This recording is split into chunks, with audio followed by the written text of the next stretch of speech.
le cache. Connais la soif, sa douleur, et en parle pour que tu caches.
오늘 하루를 위해서 새벽을 밝히시고 우리에게 술을 부어주시고 모든 마음의 주인이 되신 하나님 찬양합니다. 한 주간의 모든 것을 내려놓고 하나님의 얼굴을 보아보자 이 자리에 있습니다. 이 시간 하나님 이곳에 오실 때 주님께 마지막 예배를 드리듯 우리 모든 마음에 하나님과의 그 마음을 경험하기를 원합니다. 하나님, 평소대로 우리를 만들고 기뻐하시고 우리의 죄도 주님과 멀어져 하시고 우리의 모든 죄를 계속해 구원에 이르게 하기 위해 예수님 이 땅에 와주심에 정말 감사드립니다.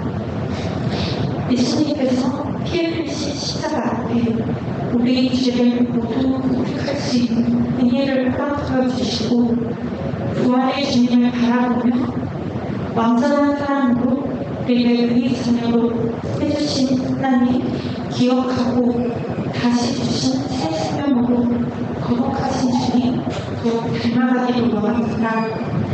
매일 성령 충만을 경험하며 하나님 편에서 하나님의 크심과 우리의 작은 그리고 그 작은 우리를 귀하게 이끌어 가시는 주님 경험하게 해주세요.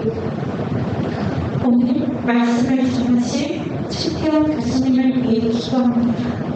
하나님 교수님께서 말씀을 전하실 때 그의 입술을 주관하여 주시고 우리에게 듣는 귀를 허락하여 주셔서 우리가 하나님 말씀을 사모하며 그 말씀 한 절을 붙잡고 한 주를 살아갈 수 있게 해주세요. 그리하여 그리스도의 편지로 하나님의 크신 사랑을 경험하며 이웃에게도 우리의 사랑을 전할 수 있는 그런 자녀가 되게 해주세요. 그리고 오늘 예배 자리에 함께 참석하지 못한 아픈 지체들을 위해서도 기도합니다.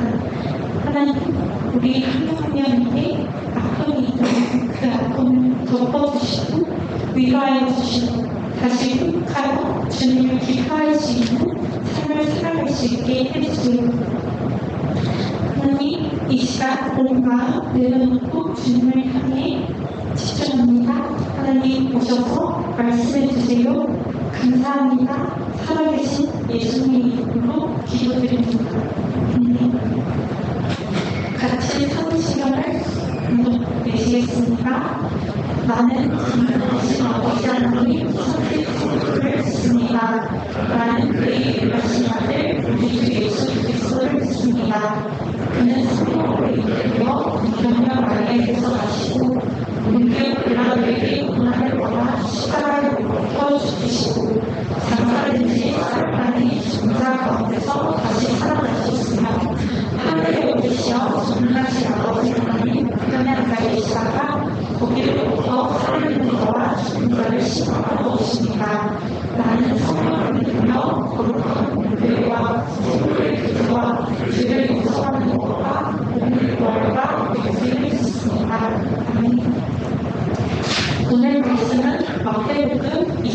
4장 6절에서 13절입니다. 예수께서 베다니 나병환자 시몬이 집에 계실 때에 한 이자가 매우 귀한 한 옥합을 가지고 나와서 식사하시는 예수의 머리에 보니 제자들이 보고 분개하여 이르되 무슨 의도로 이것을 허비하느냐. 이것을 비싼 값에 팔아 가난한 자들에게 줄 수 있었구나 하거늘 예수께서 아시고 그들에게 이르시되 너희가 어찌하여 이 여자를 괴롭게 하느냐. 그가 내게 좋은 일을 하였느니라. 가난한 자들은 항상 너희와 함께 있거니와 나는 항상 함께 있지 아니하리라. 이 여자가 내 몸에 이 향유를 부은 것은 내 장례를 위하여 함이니라. 내가 진실로 너희에게 이르노니 온 천하가 어디에서든지 이 복음이 전파되는 곳에서는 이 여자가 한 일도 많아요 그를 기억하리라 하시니라. 아멘. 교수님께서 예수님이 만났을 향유를 부은 자에 대해서 말씀 선포해 주시겠습니다.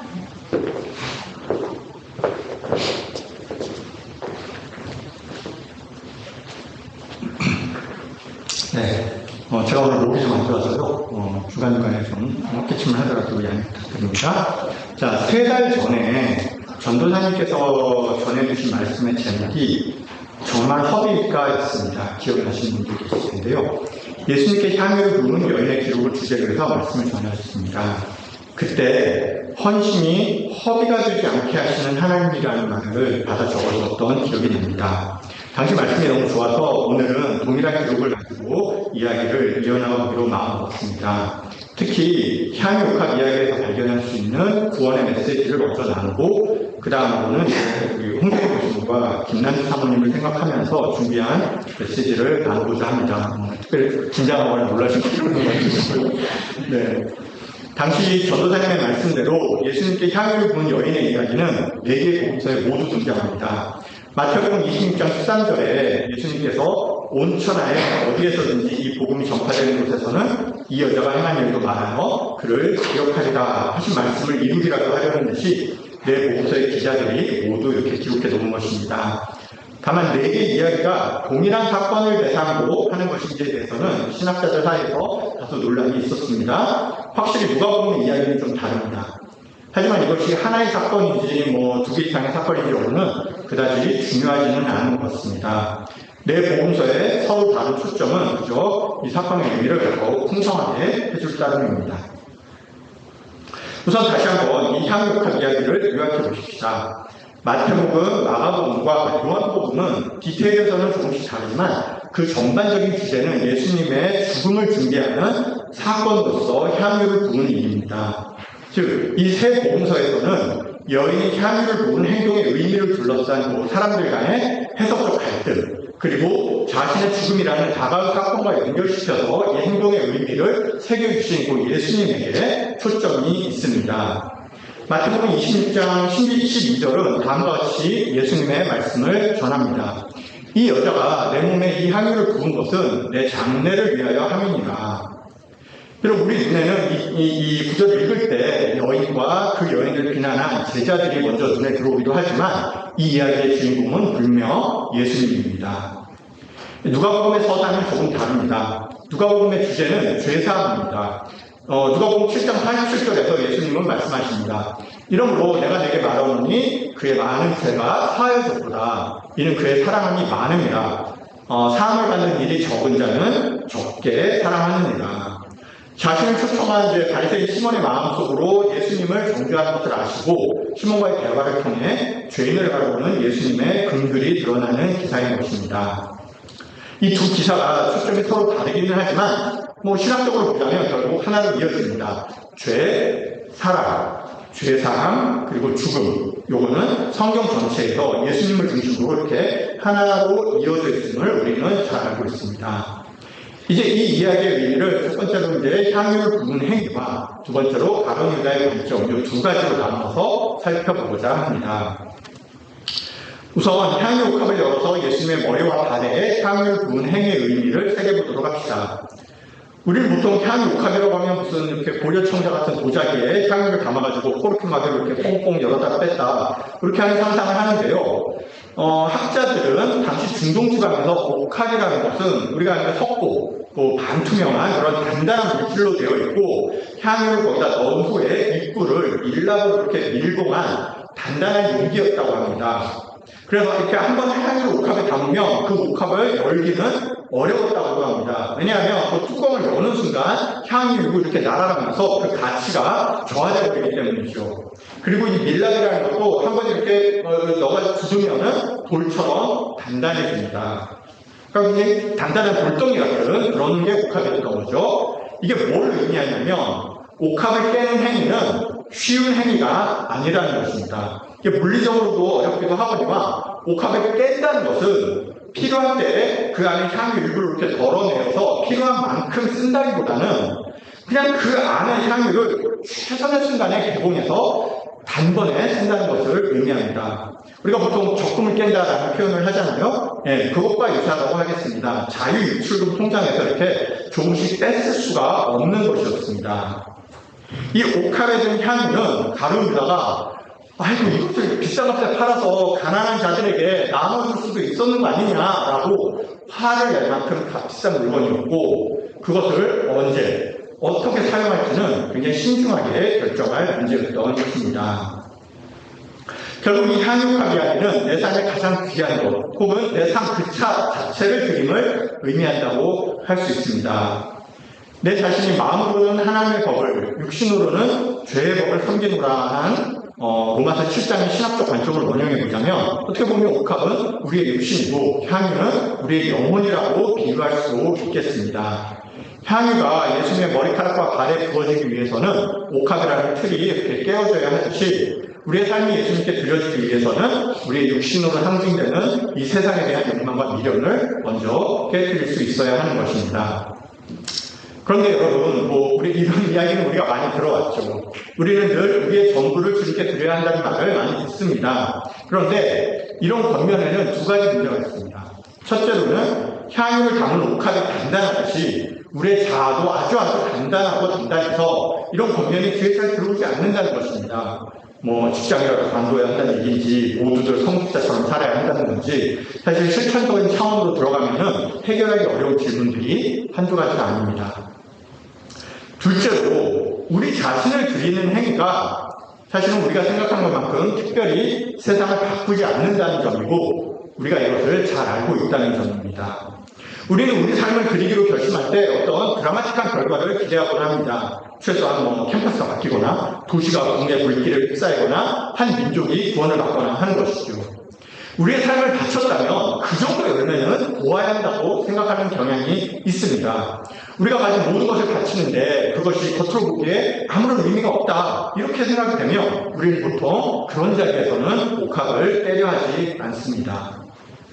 바로 여기에 향유옥합 이야기에 중요한 반전 메시지가 담겨있는 것 같습니다.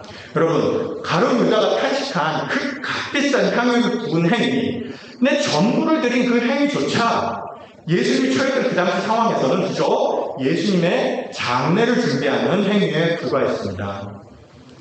여러분이 향유를 부은 여인이라면 예수님께서 이거는 내 장례를 준비하여 함이니라 라고 말씀하실 때 기분이 어땠을까요?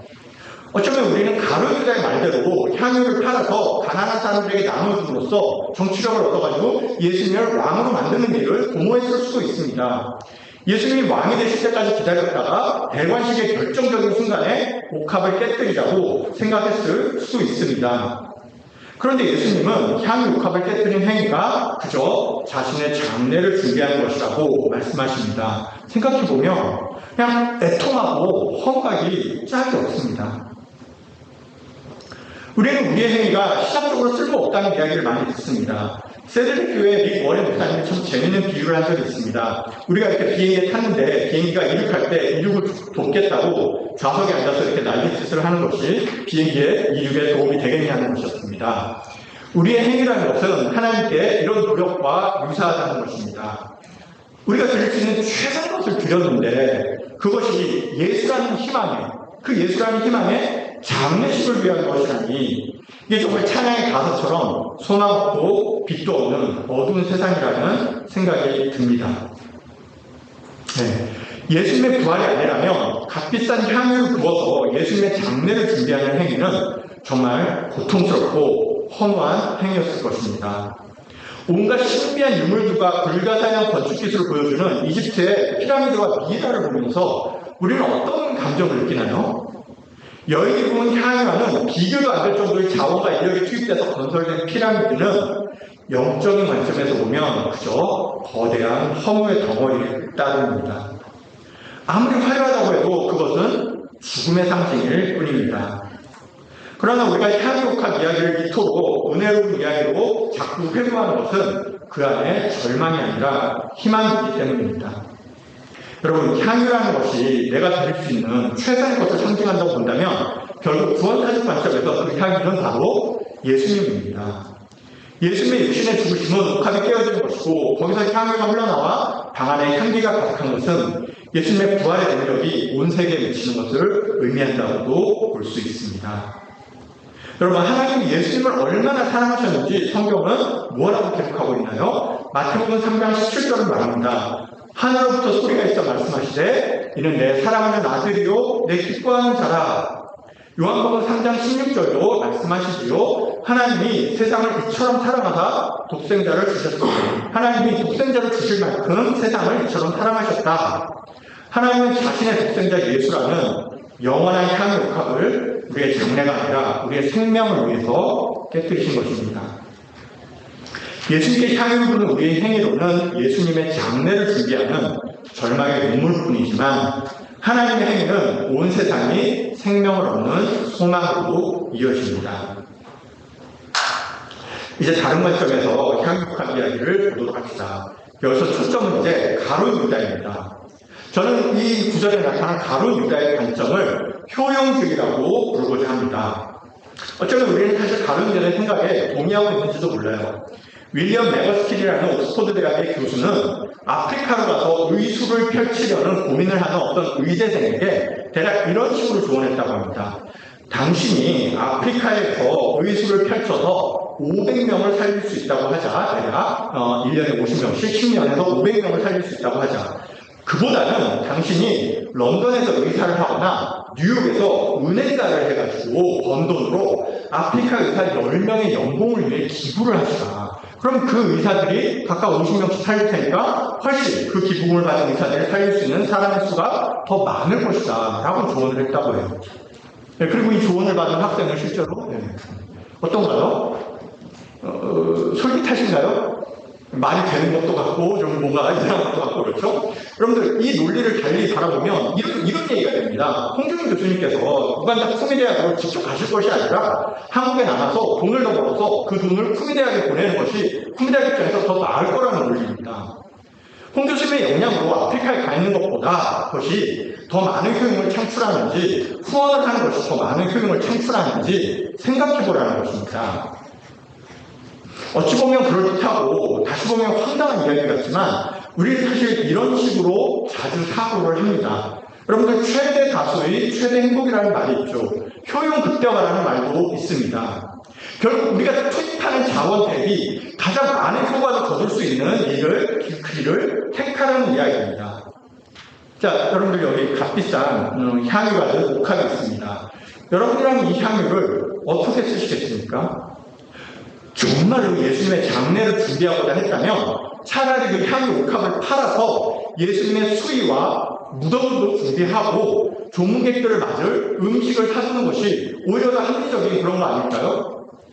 여러분이나 저나 지금의 시간을 예수님께 드리는 것이 과연 효용을 극대화하는 길일까요? 이 시간에 논문 한 편 더 쓰고 더 좋은 직위를 얻어서 나중에 더 많은 11조를 드리는 것이 오히려 전체적으로 보면 더 도움이 되는 길 아닐까요? 그럼 오늘 성경의 본문은 이런 혼란스러운 질문에 답할 성경의 관점을 알려줍니다. 마태복음 26장 13절에서 예수님은 말씀하셨습니다. 내가 진실로 너희에게 이르노니 온 천하에 어디서든지 이 복음이 전파되는 곳에서는 이 여자가 행한 일도 말하여 그를 기억하리라. 여러분, 성경은 효용이 아니라 복음을 말하고 있고 효과가 아니라 기억을 말하고 있습니다. 향유를 부은 여인은 바로 그 행위로 우리에게 기억되고 있습니다. 하나님의 말씀에서 중요한 것은 효과가 아니라 그 의미인 것입니다. 잠언 16장 9절은 이렇게 말합니다. 사람이 마음으로 자기의 길을 계획할지라도 그의 걸음을 인도하시는 이는 여호와시니라. 효과는 어차피 하나님의 뜻 안에 있습니다. 중요한 것은 하나님의 계획 안에서 우리가 하는 행동의 의미입니다.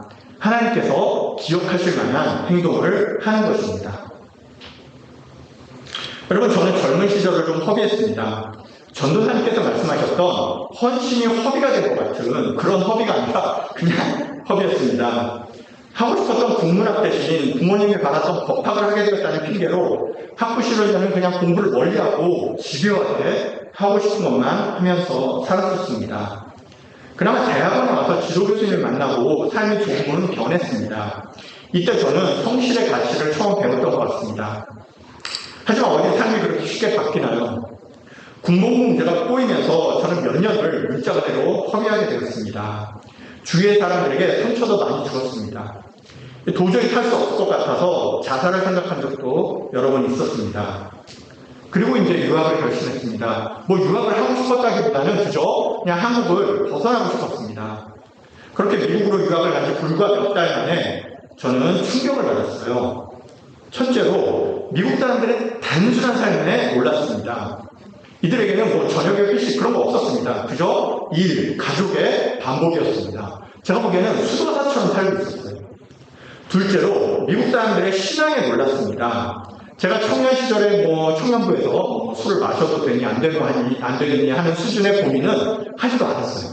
그냥 온통 자신의 삶을 어떤 봉사와 헌신으로 채울지를 고민하고 성경을 열심히 공부하는 데에만 관심이 있는 것처럼 보였습니다. 이게 기독교 국가라는 건가 하는 생각을 그때는 했었어요. 그리고 이때 생각한 것이 있습니다. 이 사람들은 마치 곧게 자란 백향목 같구나. 과연 성전의 제목이 될 만한 인생이고 인재구나 하는 생각을 했습니다. 제가 방황하던 시간 동안 이 사람들은 그 역량과 도덕성을 계속 자신의 삶에 꽉꽉 눌러 채워놓고 있는 것으로 보였습니다. 그에 비해서 저는 그냥 바닷가에서 이렇게 굽어 자란 소나무 같았습니다. 줄기가 X자로 휘어서 아무짝에도 쓸모없는 제목 같다고 생각을 했습니다. 이 생각이 들고 참 많은 날들을 미국 기숙사에서 혼자 울었습니다. 저에게 주어졌던 그 젊은 날의 기회들에 비해서 제가 살아온 날들이 너무도 한심하다고 생각했습니다. 그때 기도했습니다. 제가 성전에 기둥은 못 되더라도 갈려서 가루가 되어서 합판의 재료라도 쓰일 수 있다면 좋겠다고 기도를 했습니다. 여러분, 우리 교회에 기둥은 누가 있습니까? 우선 여러 사람들이 눈에 보여요. 근데 오늘 이제 대표적으로 홍정희 교수님과 김난식 사모님이 떠오릅니다. 이런 분들이 이제 기둥의 제목이시죠. 자리를 옮기시지 않습니다. 매 순간 이렇게 바라볼 때 매 순간의 편차도 별로 없습니다. 늘 그 자리에 같은 표정으로 계실 것이라는 예상이 충분히 가능한 그런 분들입니다. 물론 이분들의 내면에도 여러 가지 갈등과 분투가 있겠지만 그냥 우리가 바라볼 때, 이분들을 바라볼 때 그냥 그 자리에 그렇게 서 있는 것을 굉장히 편안하게 느끼고 있다는 생각이 들게 해주시는 그런 분들입니다. 설교를 들어도 알 수 있습니다. 이분들이 전하는 깔끔하고 정통적인 메시지는 그 메시지를 담을 수 있는 깨끗한 영적 그릇이기에 가능한 것입니다. 설교란 그 마음에 있는 것들을 감출 수 있는 행위가 아니거든요. 홍정희 교수님과 김난식 사모님은 학생 시절을 제외하고는 거의 평생 사실상 이 교회를 위해 보내셨습니다. 말이 쉽지 20년이 넘는 시간이며 직장이 아닌 한 무슨 일이든 일어나기에 충분한 시간이죠. 두 분은 그럼에도 한결같이 이 자리를 지켜오셨습니다. 비록 오늘 본문에 여인이 이 향유 옥합을 어떻게 구했는지 나와 있지는 않지만 말하자면 두 분은 옥합에 향유를 이렇게 차곡차곡 채워오실 셈이라고 생각됩니다. 두 분이 우간다로 선교를 떠나신다는 말씀을 들었을 때 저는 정말 놀랐습니다. 전에는 이렇게 사회생활을 마치고 은퇴하신 분들이 선교를 떠난다고 하면 아이고 그렇구나 좀 늦었지만 인생의 마지막으로 헌신하시는구나 정도로 생각했습니다. 사람의 인생을 잘 모를 때였어요. 지금은 다릅니다. 우선 은퇴할 정도의 나이가 되면 몸이 좋지 않습니다. 여기저기 아프고 그렇게 아프면 사람이 자신감을 잃게 되죠. 홍정인 교수님은 이미 투병도 하셨었습니다. 새로운 길을 떠나기보다는 안정된 공간에 그냥 머물고 싶은 마음이 점점 커집니다. 그냥 몸만 가는 것도 아니에요. 선교라는 것은 몸과 자원이 함께 가야 하는 활동입니다. 교수님과 사모님께는 선교 사역을 위한 자원이 필요합니다. 이 역시 평생 교수로 살아오신 분에게는 심리적으로부터 부담되는 일일 것입니다. 그러니까 굳이 선교지로 떠나지 않아도 된다고 스스로에게 말해줄 많은 이유들이 있습니다. 그럼에도 불구하고 홍정인 교수님과 김난 사모님은 우간다로 향하기로 하신 것입니다. 여러분, 저는 이 모습에서 평생 모은 향유 옥합을 깨뜨리는 여인의 모습을 봅니다. 제가 좀 지나치게 표현을 하고 있는지 모르지만 양해해 주시기 바랍니다. 그냥 제 마음입니다. 은퇴 이후의 시간이라는 거, 저 은퇴한 교수님들 많이 보잖아요. 은퇴 이후의 시간은 그야말로 앞서 말한 효용주의자들의 논리처럼 그냥 비싼 값에 팔아서 무엇이든 할 수 있는 그런 시간일 것입니다. 그런 시간을 주저없이 옥합에 깨뜨린 여인처럼 먼 날의 사람들을 위해 쓰기로 하신 것입니다. 두 분을 보면서 여러분들은 어떤 생각이 드시나요? 야, 두 분은 정말 신실하시구나, 믿음이 강하시구나, 하나님께서 지켜주실 것이라는 믿음이 있구나, 하나님께서 살아계심을 정말 믿고 있구나, 우간다가 부흥하겠구나, 보통은 이렇게 생각되시고 이런 덕담을 나누게 되죠. 여러분, 홍정인 교수님과 김난 사모님의 선택은 과연 우리가 말하는 그런 믿음의 문제일까요? 잘 모르겠습니다. 두 분의 마음속을 제가 알 수 있는 것은 아니겠죠. 예수님의 발에 향유를 붓던 여인은 예수님의 장례를 준비한 것이었습니다. 당시 상황을 보면 놀랍지 않습니다. 예수님도 이제 예루살렘에 들어가면 죽게 될 것이라는 걸 알고 계셨고 아마 주변 사람들도 그러한 정황을 충분히 읽을 수 있었을 것입니다. 성경은 이러한 상황이 하나님께서 전적으로 계획하신 구원 사역의 일부인 것으로 묘사하지만 그 계획의 현실적 모습은 바로 예수님이 정치적으로 곤란한 상황에 처해서 죽임당하게 되는 것이었습니다. 자, 그래서 마태복음과 마가복음에 나타난 여인의 마음을 생각해 봅시다. 얼마나 애통하고 안타까웠을까요? 왜 굳이 그 길을 가시려 하는지 이해하기도 어려웠을 것입니다. 그런 상황에서 여인은 예수님께 마지막으로 자신이 가지고 있는 소중한 것을 주저없이 드렸습니다. 저는 생각합니다. 어쩌면 그 여인은 자신도 예수님의 죽음 이후에 고난과 핍박을 받을 것이라 생각할지 모른다고. 그렇게 향유값을 드리는 행위가 사람들의 입에 회자되지 않을 리가 없으니까요. 여러분, 이것이 사랑입니다. 하나님이 계신지 안 계신지, 이 일이 잘 풀릴지 아닐지, 이런 질문들 가운데서 하나님이 계시다, 일이 잘 풀릴 것이다 라는 쪽을 택하는 그런 믿음이 아니라 그냥 애통해야 하는 그런 사랑인 것입니다. 여인부터 예수님을 애통이 사랑했습니다. 기사의 출처는 다르지만 누가복음의 죄사함 이야기의 주제도 마찬가지입니다. 향유를 부은 행위는 예수님에 대한 사랑에서 흘러나온 행위인 것입니다. 저는 교수님과 사모님이 예수님을 정말 좋아하시는구나 싶습니다. 우간다는 저 나이에 두 분이 무슨 계산으로 갈 수 있는 곳이 아닙니다. 솔직히 저도 못 가요. 믿음이 약해서 못 가는 것이 아니라 그만큼 주님을 사랑하지 못해서 못 가는 겁니다. 결과에 대한 신념, 이 사역이 잘 될런지, 우리 가족의 축복을 받으면 오히려 결과에 대한 신념, 믿음, 이런 게 없어서 못 가는 것이 아니라 그냥 이 삶의 과정의 주인공이 아직까지 저 자신이기 때문에 못 가는 것입니다. 저는 교수님과 사모님 안에서 예수님에 대한 사랑을 봅니다. 그 비싼 향유를 예수님의 머리와 발에 주저없이 붓는 행위는 사랑 말고는 아무것도 아니지 않겠습니까? 향유보다 예수님이 값진 것입니다. 혹시 여기서 여전히 오케이, 이것이 뜨거운 사랑이기는 하지만 다소 비합리적인 사랑이라고 생각될지도 모르겠습니다. 앞서 말한 가룟유다시 효용주의, 그 사고를 따르자면 그렇죠. 실제로 이렇게 직접 아프리카로 가지 말고 뉴욕에서 돈을 벌어서 그 돈을 기부를 해라. 이런 식의 이런 효용주의를 주장한 진영은 지난 몇 년간 특히 이런 엘리트 집단에서 엄청난 지지를 얻을 수 있었습니다. 하지만 이제 시간이 지나면서 그 진영 내부가 이제 지나친 지적 엘리트주의와 폐쇄성 그리고 독선으로 비판을 받게 되었습니다. 이게 남녀없이 향유를 부어버리는 그 무지한 여인을 바라보면서 화를 내는 지적 엘리트 가룟 유다처럼 이들의 지적 엘리트주의와 독선은 사실은 이 논리 안에서 충분히 예상할 수 있는 얘기입니다. 효용주의자들처럼 왜 향유를 허비하느냐고 화를 낸 사람들에게 예수님은 마가복음 14장 6절에서 이렇게 말씀하십니다. 가만두라. 너희가 어찌하여 그를 괴롭게 하느냐. 향유를 붓는 행동의 효용을 따지는 가룟 유다의 관점 자체는 그럴듯해 보이지만 요한복음의 저자 사도 요한이 요한복음 12장 6절에서 굳이 콕 집어서 이렇게 말하면 가난한 자들을 생각함이 아니요 그는 도둑이라 라고 가룟 유다를 비판한 데서 보듯이 결국 사람의 마음이나 그 선의와 달리 불완전한 것입니다.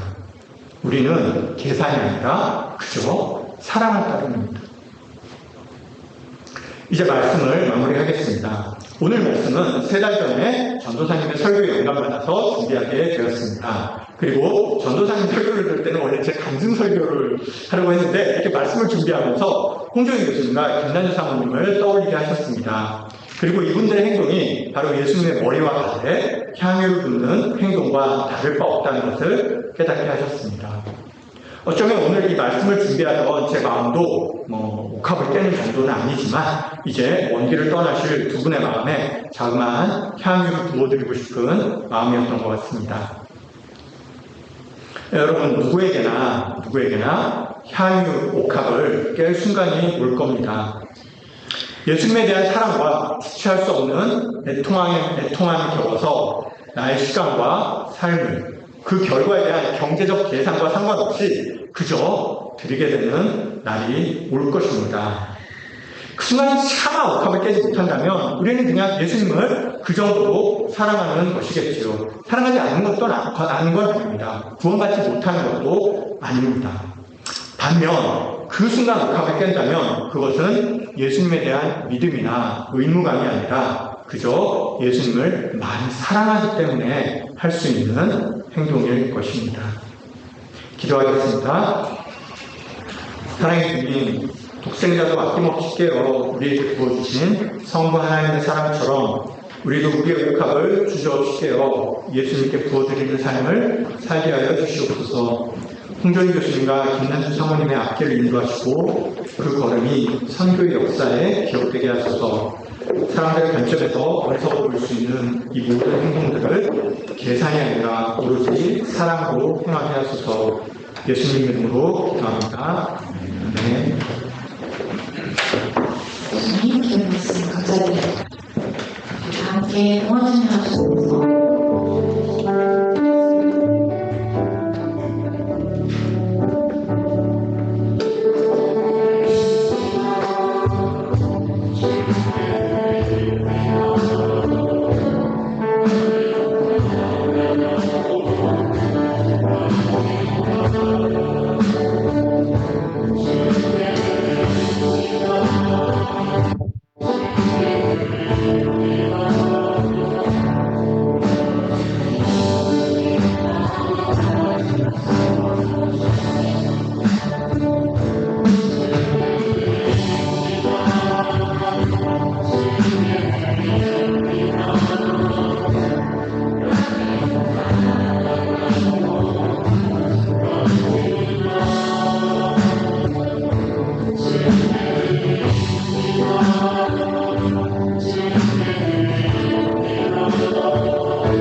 기도 주님께 드리려는 것 같았습니다.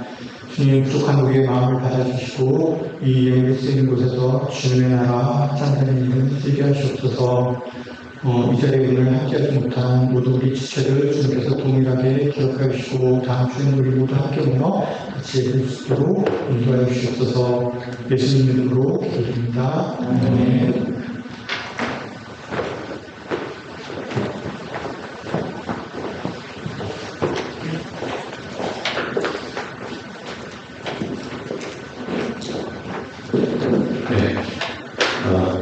여기 와서 감사합니다. 주님을 위해서 복합으로 될 수 있는 저와 여러분 되시기를 바라겠습니다. 오늘 광고를 딱 하는데요. 처음 우리 교회 방문하신 형제님 계십니다. 잠깐 자리에서 본인 소개해 주셨으면 좋겠는데요. 다음 또 예비 되시죠.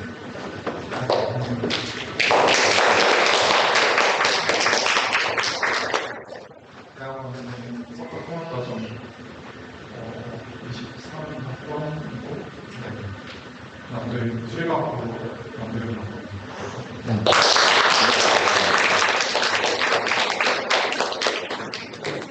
함께 일어나셔서 일단 찬양 드리겠습니다.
지금은 우리 예수 그리스도의 크신 은혜와 하나님 아버지의 증명할 수 없는 크신 사랑하심과 성령의 감화, 감동, 인도, 충만하신 귀한 은혜가 향유옥각을 깨뜨리는 이런 믿음의 삶으로 하나님의 기쁨이 되며 하나님의 그 나라와 하나님의 그 예비하신 하나님의 그 선한 사역들을 우리가 주님과 함께 동행하며 믿음의 삶을 통하여서 많은 영혼을 구원하며 하나님의 기쁨이 되는 그런 헌신의 삶을 살아가기 원하며 결심하는 이 시간 함께 예배를 드린 우리 모든 믿음의 형제 자매들 가운데에 지금으로부터 영원토록 함께 계시기를 간절히 축원하옵나이다. 아멘.